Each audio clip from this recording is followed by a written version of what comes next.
I've had some comments and interest in my Fliptop planer stand, so I thought I'd do a short video about it. Unfortunately, I can't give you a build video because I built this thing almost 7 years ago and I don't really have any plans to build another one at this time.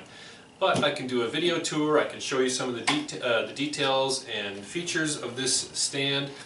And while I was doing this, I went ahead and I started working on a SketchUp file, so I'm going to finish putting together a SketchUp file and a set of plans, which I'm also going to make available. First off, this is a pretty big stand because I've got a pretty big planer. Basically, I started with the dimensions, the rough dimensions of the planer, add a few inches on each side for clearance, and that's how I end up with the size that I need. And then I tweak that a bit so that I'm making the best use of the plywood when I'm cutting it up. Now you might wonder why I have the planer oriented this way, so the wood feeds this way versus the other way. Well, believe it or not, if I turned it the other way, the stand would be even bigger, because the handle, you have to allow for the handle, and if I had the planer oriented this way, it would actually have to be even longer. By orienting the planer this way, I can just let the handle stick out over the side and it doesn't matter. Now you can make your stand pretty much as high as you want. I made mine tall because I'm tall.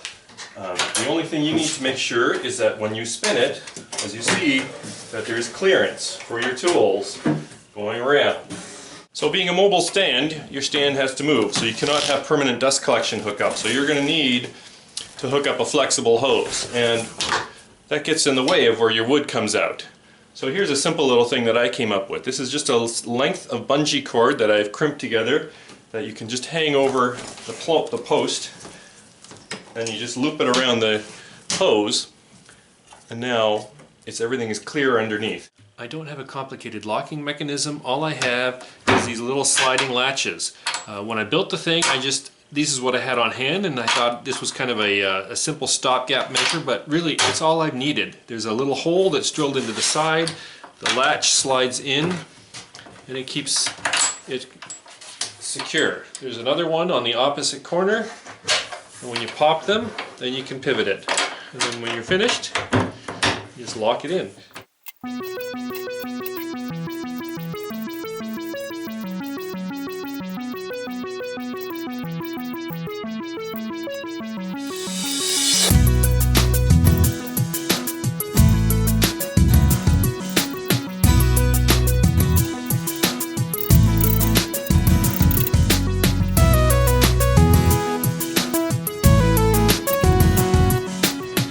Okay, here it is. Here's the basic stripped down flip stand. This is a little piece of 1/2 inch plywood. Everything else, sides, bottom, top, all of this comes from one 4x8 sheet of 3/4 inch plywood. Way back when I built this, of course I did my research and I looked around at other stands. I did not see one that was built for a planer my size. And a lot of them talked about weight, and they put a big bag of sand in the bottom because they're worried about weight, worried about it tipping. So when I did it, I said, okay, I left some room in the bottom. I had a 40-pound bag of sand in there. I don't think I need it. With the size, because this is a very large planer, it's a very large stand, there is no chance of it flipping over. So that's what I'm going to do today, is I'm going to take this, I'm going to take off one side, and I'm going to put a drawer in there. I'm in a small shop in my basement. I need all the storage I can get, so I don't even know what I'm going to put in there, but I know I'll use it. So let's take a closer look at the top. The top of the flip stand is 2 pieces of 3/4 inch plywood that I have glued together. In the middle here I have a 1/2 inch steel rod. You can buy this at any home center. It's cheap. You know, you buy it 3 or 5 feet at a time, and it goes right through the top, one side to the other. Some of the plans I've seen out there, they just use a bolt which extends a few inches in. I wasn't sure that was strong enough, and you know, this is cheap, so I wanted to run the steel axle all the way through. This cuts a 1/2 inch diameter half circle. So I run this over the router table, and I cut a half circle that way, I cut a half circle on that piece before I glue it together, and then you fit the rod in, and it hasn't moved. Again, small shop, so I want 4 wheels that turn. I don't do the thing with 2 straight wheels, 2 turning wheels. That makes no sense at all in a small shop. You want to be able to take your tool and spin it right where it is, and with 2 straight wheels you can't do that. However, you also want them to be able to lock.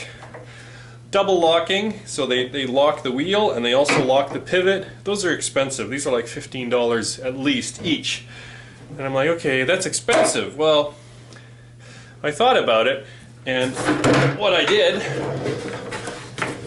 is I put 2 expensive wheels on there, and I also got two cheap ones. These are, you know, like $4 or $5, if that, from the hardware store, because I don't need to lock all 4 wheels. In fact, usually I only lock 1 wheel. When I plane, it doesn't move. That's enough to hold it. So you just get 2 cheap wheels, 2 expensive wheels. I had to fiddle a bit with mounting so that they come up to the same height. Works great. Simple way to save a bit of money, and you still have a perfectly good tool stand. Let me talk about the sides too for a minute. I use 1 thickness of plywood on each side. When I was building this and making my plans, I did lots of looking around, and a lot of people, they double up, they put these really thick sides on, and I'm like, I don't know why. Plywood on edge is incredibly strong. No, I don't know how strong, but 7 years, this thing has been totally strong for holding up the weight that I put on it. What I did do is I put a little strip along here to try to reinforce it. To be honest, as you can see, they still move in and out a bit. It's never moved enough. It might shift a 1/4 inch. That's not enough to make it fall off of the axle. So that's the way I've done it. So let me take a moment to talk about these mounting blocks. While I was pretty sure that the plywood was strong enough to hold the weight, I wasn't so sure about where the shaft was going to mount, and so I came up with this idea of cutting a notch here, and then I fabricated these mounting blocks. This is white oak, which is very hard, and as you can see, after 7 years of use, this hole is nothing wrong with it. These fit in here, and they are 2 screws, 1 on each side to hold it in, and one thing is built so that it's not very easy to see, but this block sticks past the plywood by about a 32nd or a 16th of an inch. That's to help hold the platform here so it doesn't rub on the sides.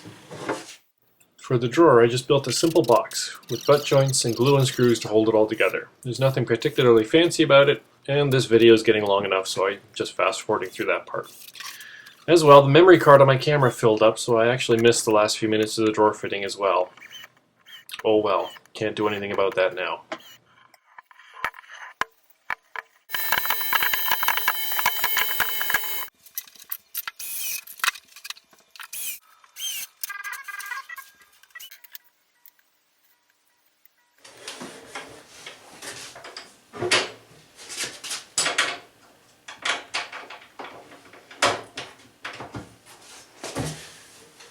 So that's about it. My planer mounted on a flip stand. I have a miter saw underneath it. You can put any tool you want underneath it as long as you got a bit of room. And now I've added some nice storage to it, which I'm sure I will fill up in no time. Thanks for watching. I hope you enjoyed this. I will be making plans available both with and without the drawer in the plans available on my website.